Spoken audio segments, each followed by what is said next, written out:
जय श्री कृष्ण, राधे राधे आप सभी को।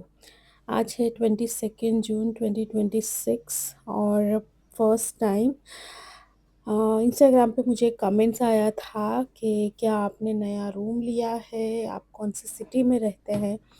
तो जी नहीं, मैंने कोई रूम नहीं लिया है, मैं अभी वहीं पे स्टक हूँ और अब अभी नहीं बता सकती हूँ कि मैं जहाँ पे रह रही हूँ वो कहाँ पे है। सिटी बता सकती हूँ, अहमदाबाद से हूँ और स्टेट बता सकती हूँ कि गुजरात से हूँ, ठीक है। और ये छोटी सी ग्लिम्स है जहाँ पे मैं रह रही हूँ। तो ये किचन है और दोपहर के कुछ 12:30 के आसपास टाइम हुआ है और मैं रोटी बना रही थी अपने लिए। तो सोचा एक छोटी सी क्लिप ले लूँ तो आपके कमेंट्स का रिप्लाई भी हो जाएगा और मुझे आपसे कुछ बात भी करनी है, वो भी हो जाएगी। शायद हो सके मेरा मन हल्का हो जाए, जो बहुत सालों से मैंने दबा के रखा है। तो वैसे तो कुछ बात है कि इतनी इतनी ज़रूरी भी है और बहुत सारी बातें हैं जो दबी हुई है। ठीक वैसे ही जैसे सालों से एक अ बोलते हैं ना कबाड़ी के दुकान में से आपको एक सुई ढूँढनी है, मेरी ज़िंदगी को भी मेरे वकीलों ने वैसी कर दी है। तो बीच-बीच में मैं शॉर्ट हो जाती हूँ, थोड़ा स्टेबल हो जाती हूँ। लेकिन इन लोगों की पॉलिटिकल गेम्स को मैं समझने के लायक नहीं थी, वो लेवल पे मेरी सोच नहीं जाती थी। मेरे घर के संस्कार, मेरी परवरिश या मेरे फैमिली है, स्ट्रक्चर जो रहा है, वो बिल्कुल ही डिसेंट और सामान्य सा रहा है, बहुत ही सरल रहा है, सहज रहा है। और उसमें से मैं भी सबसे छोटी बेटी थी, तो मुझे सिर्फ़ लाड-प्यार और उसकी ही भाषा समझ में आती है। तो बस वही चीज़ है। पिछले 5 साल से मैं बहुत टूट चुकी हूँ गाइस। 5 साल से इसलिए बोल रही हूँ कि मैंने पिछले 5 साल से मैंने समझा कि मेरे साथ पिछले 11 साल से 10 साल से या फिर शादी के वक़्त से क्या-क्या गेम मेरे साथ हुई।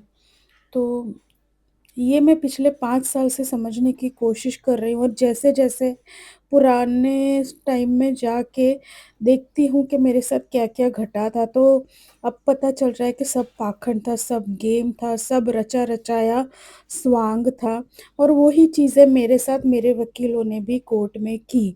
जो मेरे साथ मेरे ससुराल वालों ने की, मुझे जिन लोगों ने फँसाया, 2 महीने तक उनके घर में किडनैप करके रखा, शादी तक मुझे साँस भी नहीं लेने दी, वही गेम मेरे वकीलों ने कंटिन्यू की। यहाँ पे सिर्फ़ इतना फ़र्क था कि बात और नाम कोर्ट का था, वकील का था, प्रोफ़ेशन का था और मैं टूट के अकेले आई थी यहाँ पे और मुझे उन पे भरोसा करना ही पड़ता था। तो मेरी तो औकात ही क्या है जब बड़े-बड़े लोग इन लोगों की गेम में फँस जाते हैं। कितने लोग सुसाइड कर लेते हैं, कितनी बेटियाँ हैं उनकी ज़िंदगी बर्बाद कर देते हैं ये लोग। तो मेरे साथ भी बहुत कुछ घटा है। ऊपर वाले ने, मेरे भगवान जी ने मुझे सँभाला, मुझे ज़िंदा रखा अब तक। तो बस वही थोड़ी-सी हिम्मत कर रही हूँ। आप भी समझिएगा और मुझे गाइड कीजिएगा। तो गाइज़ मेरी शादी हुई थी 2006 में, जैसे आपको पता है 2010 से मेरे मैट्रिमोनियल डिस्प्यूट के केसेस चल रहे हैं, तब से मैं अकेली हूँ। आ जाइए खाना खाने, सब्ज़ी, रोटी और दही। हाय गाइस, कैसे हैं आप सब। आई होप आप सब अच्छे होंगे। मैं ठीक होने की कोशिश कर रही हूँ। काफ़ी कमेंट्स आ रहे हैं, बहुत सारे नेगेटिव आ रहे हैं क्योंकि दुनिया में और इंटरनेट पे अभी जो मैरिज को और डोमेस्टिक वायलेंस, इतने सारे कोर्ट केसेस हो रहे हैं, तो इतने सारे जानवर जैसे बददिमाग लोग हैं, वो भी ऐसे कुछ मिला तो बस टूट पड़ो ऐसे लोग हैं। लेकिन ये वीडियो है वो प्लीज़ वो एडल्ट और मैच्योर लोगों के लिए है, तो ऐसे लोग अगर देख रहे हैं तो वीडियो को स्किप कर देना, ठीक है। ये उन लोगों के लिए है ही नहीं। तो गाइस आप में से कुछ लोग, 2-3 लोग या 4 लोग ने मुझे इंस्टाग्राम पे और यूट्यूब पे बहुत अच्छे से कमेंट कर रहे हैं, मुझे हिम्मत दे रहे हैं, उनको बहुत बहुत शुक्रिया, दिल से शुक्रिया। मैंने एक्सपेक्ट नहीं किया था, पर अगर एक कमेंट है तो बहुत बहुत बहुत अच्छा लगता है कि कोई सुन रहा है मुझे, कि मुझे हौसला मिल रहा है, मेरे कुछ कर्म करने का मुझे फ्रूट मिल रहा हो, जैसे ऐसा फ़ील हो रहा है। तो थैंक यू सो मच। तो गाइज़, आज मैं ये वीडियो में आपको बताऊँगी एक इंसिडेंट जो मेरी शादी के पहले का है। तो जैसे कि आपको पता है कि मुझे 2 से ढाई महीने तक ये जो समाज के निकल के आया था, जो खुद को मेरा बाप बताता था, और उसकी पूरी फैमिली मुझे उनकी बेटी मानते थे। शादी करवाने के लिए उसका बेटा, बड़ा बेटा, मुझे बहन बना चुका था, मानता था। उसका छोटा भाई मुझे बहन मानता था। उसके बड़े भाई की बीवी मुझे ननंद, मुझे छोटी बहन बोलती थी, मेरी भाभी बोलती थी खुद ही। और उसका छोटा भाई, उसके रिलेटिव्स, उसके नेबर्स, सब उन लोगों ने खड़े कर दिए थे कि हम सब तुम्हारे साथ हैं। अगर तुम्हारे साथ शादी के बाद कुछ भी गलत होता है तो हम लोग सब तुम्हारे साथ है। तो गाइस, ये बात तब की है, जब ये बातें चल रही थी, तो हाँ या ना की कंडीशन चल रही थी। हमारे ऊपर इतना प्रेशर बना हुआ था। घर में मेरे पापा की डेथ हो चुकी थी, तो घर का जो मेन इंसान है वो हम खो चुके थे, मेरे पापा और मैं। मेरी लाइफ में पहली बार मैंने कोई डेथ देखी थी, वो भी मेरे पापा की, मेरे घर में ही। तो मुझे संभालना, मेरी मम्मी खुद डिप्रेशन में चले गए थे। उनको खुद खाने पीने का, बैठने उठने का होश नहीं था। वो खुद को कैसे संभाल रहे थे मुझे भी याद नहीं है। हम उनको भी कपड़े पहनाने तक से, खाना खिलाने तक, कैसे बच्चों के जैसे बुला के बिठा के खिला रहे थे। उतना डेवस्टेटेड थे वो कंडीशन से। तभी कुछ दिन भी नहीं हुए, 10 या 12 दिन के जो रिचुअल्स होते हैं उसमें ही इन लोगों ने हम लोगों पे टूट पड़े थे शादी के लिए। अगर कोई इंसान, सेंसिबल इंसान, या कहीं पे भी देखो तो इंसान बात करने के लिए भी एक वक्त देखता है, एक सिचुएशन देखता है, एक कंडीशन देखता है, सामने वाले इंसान की कंडीशन क्या है। लेकिन ये बुढ़ा जिसको 70 साल हो चुके थे, ठीक है, ये हम पे रोज़ नए नए लोगों को लेके टूटता था, मेरे आगे पीछे जाता था। मैं कॉलेज जाती थी तो वहाँ दरवाजे पे खड़ा रहता था। इतना ह्यूमिलिएशन, इतनी शर्मिंदगी हमने उठाई है। तब हमको वक्त ही नहीं देते थे कि हम उनको क्या बोले। हम कुछ भी बोलते तो वो लोग, उनके पास है ना 50 जवाब मौजूद रहते थे हमारी बात को ऐसे ठुकरा देने के लिए, डिनाई कर देने के लिए। हमारी उनके टैक्टिक्स रहते थे, जैसे हम उनको वही नहीं कर पा रहे थे कि क्या करें। मेरी मम्मी ने जैसे तैसे बताया कि नहीं, अभी तो उसने पढ़ाई शुरू की है, क्योंकि मैंने जब पापा बीमार थे तो 3 साल पढ़ाई छोड़ दी थी, क्योंकि पैसा भी सब मेडिकल एक्सपेंस में चला जाता था। घर में खाने के लिए भी तकलीफ़ थी, और पापा इतने बीमार थे तो पढ़ने का, लिखने का कोई होश कैसे रहता था। और मैं सबसे छोटी हूँ, तो मैं पापा के सबसे करीब थी। गुजराती में बोलते हैं ना, बद्धा थी लाडली दीकरी, वो मैं थी। तो अगर मैं उनके पास हूँ तो उनको 50% बैलेंस मिलता था। उनको ऐसे मिलता था कि नहीं, तुम मेरे साथ बैठी रहो, मुझे खाना दो ना दो चलेगा। तो मैं 3 साल तक तो मैंने पढ़ाई नहीं की थी। पापा के बाद मैंने जस्ट अभी शुरू करने की सोच ही रही थी, और मेरी मम्मी भी चाहती थी कि मैं पढ़ाई करूं, पर हम 3 साल कुछ नहीं कर पाए थे। तो मेरी मम्मी ने बोला कि नहीं, अभी तो हमने उसकी शादी के बारे में सोचा ही नहीं है। जब तक वो खुद स्टेबल नहीं होती, वो खुद तैयार नहीं है, और उसकी पढ़ाई भी बाकी, उसकी पढ़ाई कंप्लीट नहीं होती, जब तक उसको पढ़ना है हम नहीं सोच सकते। तब ये लोग मेरे पीछे पड़ जाते हैं। मैं कॉलेज जाती हूँ तो मेरे आगे पीछे कॉलेज में गेट पे खड़े रहते थे, सुबह 6 बजे से लेके जब तक मैं ना निकलूँ तब तक। वहाँ से फिर पीछे पीछे घर पे आते, रात को 10, 11, 12 तक जाते नहीं। उनको हमारे पास खाने पीने का सामान होता नहीं होता, हमको उनको खिलाना पिलाना पड़ता था। और ये लोग इतने जाहिल थे, इतने उनकी समझो एक गुंडा तत्व ही है जो हमारे घर में घुस गए और मेरे परिवार की पूरी ज़िंदगी बर्बाद कर दी है। ऐसे लोगों को मिल भी जाते हैं लोग पीछे खड़े होने वाले। एनीवेज, तो मैं आपको वो बता रही थी कि बीच में तब मम्मी ने फिर थोड़े दिन में बोला कि हम एक पहले कुंडली मिलाएँगे, हम बिलीव करते हैं उसमें, तो हम जन्म कुंडली लड़के की है तो लेके आना। भई लड़के को तो लेके आते ही नहीं है, ठीक है? वो जिससे शादी करवानी है उसका कोई नाम, अता-पता कुछ भी नहीं है। बाकी 2000 लोग आ चुके हैं, 2000 लोग उसके भाई बन के आए हैं, बाप बन के आए हैं, चाचा बन के आए हैं, मामा बन के आए हैं, सब कुछ, ठीक है? पर कोई भी वो मेन बंदा आया ही नहीं है। फिर मम्मी ने बोला हम जन्म कुंडली मिलाएँगे, फिर हम आपको जवाब देंगे। तो जिस दिन जन्म कुंडली की बात हुई, उसी के दूसरे दिन सुबह-सुबह, ठीक है, मम्मी ने बोला आप दे देना, हम अपने हिसाब से दिखाएँगे। तो उन्होंने हमें कुछ डिटेल्स दी भी, तब दे दी। फिर हम जब बोल रहे हैं कि हम दूसरे दिन, तो दूसरे दिन आप सुबह उठ के तो नहीं चले जाओगे, कहीं पे भी जाओगे तो आप सुबह उठोगे, अपना नित्यक्रम करोगे, अब नहाओगे, धोओगे, घर का काम। मेरे घर में डेथ हुई थी, लोगों का भी आना-जाना लगा ही था। ठीक है, मेरे पापा का बहुत अच्छा नाम था समाज में, तो रोज़ 20-25 लोग मिनिमम आते थे रोज़।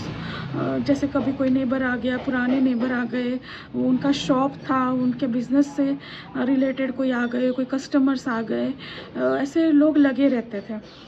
मेरे फ्रेंड्स, मेरे फैमिली के मेंबर्स के फ्रेंड्स, उनका सर्कल, वो सब कोई ना कोई आके रोज़ 20-25 लोगों का आना-जाना लगा रहता था। उसके ऊपर इस दिनों में हम शादी के बारे में सोच भी कैसे सकते थे। तो फिर मम्मी ने बोला कि ठीक है हम जाएँगे 2 बजे के आसपास, 2 से 3 के आसपास आएँगे, क्योंकि दोपहर को शायद कोई लोग आए ना आए, तो ऐसे बात तो हुई थी। तो उन्होंने दूसरे दिन सुबह-सुबह 4 बार तो फ़ोन कर लिया, और देखो तो 7 बजे किसी को लेके आके खड़े हो गए कि देखो ये ज्योतिष है, हम सालों से इनको दिखाते हैं, इनका देखा हुआ सब कुछ एकदम सही होता है। अब हमारे घर हम तो सोच भी नहीं सकते उतना उन लोगों ने प्रोपोगंडा शुरुआत से किया है। हर चीज़, हर इंसान प्रोपोगंडिक, हर चीज़ में पाखंड, हर इंसान पाखंडी, ठीक है? तो ये ज्योतिष जो लेके आए थे उनको बिठाया, 4 घंटे बैठे वो लोग, और ज्योतिष उसने कुंडली-वुंडली कुछ मिला ही नहीं, मिला ही हमने देखी ही नहीं, और वो बोल रहे 36 के 36 गुण मिल रहे हैं, आपको ये करना पड़ेगा। अगर आप ये करोगे तो ही आपकी लड़की की अच्छी ज़िंदगी बनेगी, उसका अच्छा भविष्य बनाना है तो करना है, ये है, वो है, ये सब ड्रामा। और फिर बस इसके बोलने की देर थी, जैसे हमको कहीं जाने नहीं दिया, आपको जाने की कोई ज़रूरत नहीं है, आप मुँह से बोलो, हम वो यहीं पे कर देंगे करके सब मिल-जुल के पाखंड किया है, और हमको साँस भी नहीं लेने दी। और जब बात इससे बढ़ी कि हमारे कुछ 1-2 रिश्तेदार थे, वो बोलते थे कि भाई एकदम से कैसे किसी पे भरोसा कर रहे हो? शादी की जैसी बात, ऐसे ऐसे माहौल में आप डिसीज़न ले ही नहीं सकते। ऐसे डिस्टर्ब माइंड में आप डिसीजन मत लो। जो कोई लोग अच्छे बोलता था, कोई लोग बुरी तरह बोलता था, लेकिन बात तो उनकी भी सही थी कि भाई ऐसे माहौल में हम डिसीजन कैसे लें? लड़के को देखे बगैर शादी का डिसीजन कैसे लें? लड़की कैसे दे सकते हो? और मेरी बात थी तो मेरे पापा का नाम बहुत अच्छा था। वैसे भी 25 लोगों का ऐसा था, कितने लोग आज के मम्मी और पापा थे तब भी बात कर चुके थे। तो बात यही थी कि मुझे पढ़ना लिखना उसके बाद सोचेंगे। तो उसमें से कई लोग ऐसे थे कि ठीक है हम 2 साल के बाद आएँगे, हम 4 साल के बाद आएँगे। तो वो लोगों को पता चला, तो उन लोगों ने भी आना और बात करना, फ़ोन करना, वो सब लग गए शुरू। तो ये सब बातें होते-होते और इन लोगों ने मुझे, मैं और मेरी मम्मी को इतना कंट्रोल कर दिया था, इतना सफोकेट कर दिया था कि हम दोनों जहाँ पे भी जाते हैं हमारे पीछे-पीछे वो लोग आ जाते, उनके आदमी कहीं न कहीं आ ही जाते। और जब मैं यहाँ आई हूँ पिछले 15 साल में, कोई भी इंसान वो नहीं दिखा है जो शादी के वक़्त दिखा था। कोई भी इंसान नहीं अब मिल रहा है जो रिस्पॉन्सिबिलिटी लेता है, जो आके बोलता है कि नहीं आपके साथ जो हुआ था हम थे, हमने देखा था, हमने सुना था। ठीक है? तो हर चीज़ प्रोपोगंडिक करी, और हमको ज्योतिष को भी नहीं मिलने दिया, दिखाने दिया। और जब बात मैंने मना कर दी कि नहीं मुझे नहीं करनी है, मुझे पढ़ाई करनी है, मुझे और कुछ तब समझ ही नहीं आता था। मैं मेरे पापा को खो चुकी थी, पूरी दुनिया जैसे सर पे से आसमान छीन गया हो, पाँव तले ज़मीन छीन चुकी हो। ऐसी हालत में हम लोग साँस नहीं ले सकते थे। उस वक़्त इन लोगों ने ये किया, और फिर कुछ भी कर के मुझे अपने घर पे बुलाया मिलने के लिए।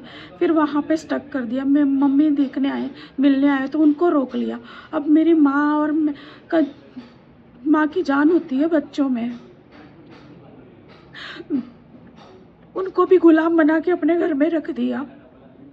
रोज़ उनको डाँटते थे, काम करो और कुछ भी बोले, मेरी मम्मी कुछ पूछ ले कि लड़का क्या करता है, कहाँ रहता है, उसका घर परिवार कैसा है, उसका खानदान कैसा है, सब बातें बनाते थे।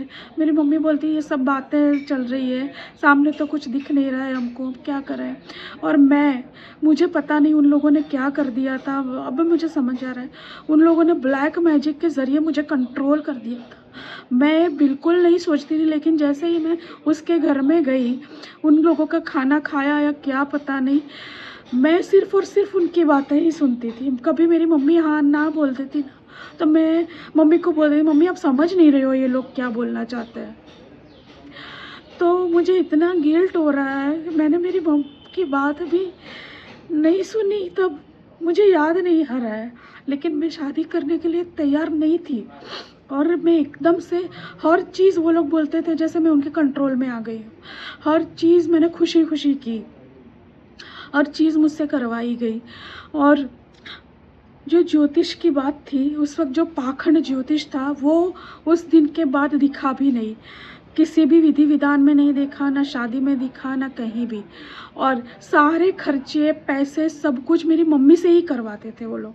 हम उनके घर पे रहते तो खाना तो उनका खाते थे, लेकिन मेरी मम्मी से पैसे ले लेते थे हर चीज़ के लिए। अब देखो, आप यहाँ पे रहते हो तो खर्चा तो होता है, फिर इनविटेशन कार्ड बनाना, इनविटेशन कार्ड बेचने जाना, सब जगह मुझे भेजा है। इन लोगों ने मुझे धक्के मार मार के, ब्रेन वॉश करके, टॉर्चर कर कर के मुझे और मेरी मम्मी को भेजा है। इतने प्रेशर में हमने ये किया। मेरी मम्मी से एक एक चीज़ उन लोगों ने, ये लेके देना पड़ेगा आपको, ये लेके देना पड़ेगा। मेरी मम्मी ने अपने गहने बेचे, तब एक मंगलसूत्र बचा के रखा था, जो कोर्ट केस होने के बाद वो भी उनको बेचना पड़ा। और आज मेरी ये हालत है कि मेरी ज़िंदगी कुत्तों के जैसी कर दी है। मैं कुत्ते के जैसे पिछले 15 साल से भटक रही हूँ। क्या आपको लगता है कि 15 साल तक भटकने की जैसी मेरी सोच होगी?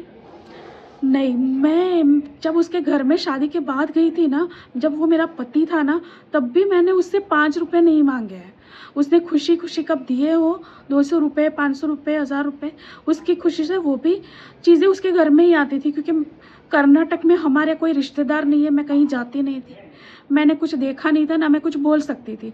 मेरी भाषा कोई समझता नहीं था, ना वो लोग कोई बोलते थे वहाँ के लोग, वो मैं समझती थी। जहाँ पे भी जाती थी, वो मुझे जहाँ लेके जाता था, खुद वहाँ जाती थी, और उसके अलावा मैं कहीं जाती ही नहीं थी। मैं हर छोटी से छोटी चीज़ इसको बताती थी। लेकिन वो भी मेरी ननद से सहन नहीं होता था कि मेरे भाई भाभी इतने खुश कैसे हैं। तो गाइस, अभी मैं इतना ही बता पाऊँगी। मिलती हूँ नेक्स्ट वीडियो में। प्लीज़ मुझे सपोर्ट करना। और मैं क्या काम करूँ, मुझे कुछ समझ ही नहीं आ रहा है। क्या ऐसी टैलेंट के लिए हमको कोई प्लेटफॉर्म ही नहीं मिलेगा। सिर्फ एक शादी टूटी है तो समाज में हर दरवाजे बंद कर दिए हमारे जीने के लिए, रिस्पेक्ट से जीने के लिए। एजुकेटेड होने के बाद भी मैं पिछले 15 साल से भटक रही हूँ।